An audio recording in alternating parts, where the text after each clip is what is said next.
Crysta கர்த்தர் உங்களை ஆசீர்வதிப்பாராக. இயேசுப்பெண்ணோடு பேசின வார்த்தை ஏசாயா 60வது அதிகாரம் 5வது வசனம். உன் இருதயம் அதிசயப்பட்டு பூரிக்கும்.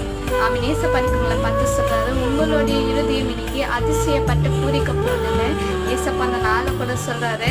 அதுக்கு நான் ஒரு எடுத்துக்காட்டு மட்டும் சொல்றேன். இந்த பைபிளில் கூட அண்ணால் ஒருத்தவங்க இருக்கிறாங்க, அவங்களுக்கு குழந்தை இல்லை. அவங்க எவ்வளோ அவங்க நாச்சல்ல இருந்து அவங்க துன்பப்படுத்தி அவங்க சபையில் போய் அழுது ஜெபிக்கும் போது ஏசப்பா அவங்களுடைய துக்கத்தை சந்தோஷமாய் மாற்றி அவங்களுடைய இருதயத்தை பூரிக்கும்படியாய் ஒரு சாமுவேல் என்ற ஒரு தீர்க்கதரிசி ஒரு பிள்ளைய அந்த அண்ணாளுக்கு கட்டளையிடும் போது அவங்க இருதயம் எப்படி அதிசயப்பட்டு பூரித்திருப்போம். அது மட்டும் இல்லை, யோபாயாக்கு எவ்வளோ இழந்தாரு.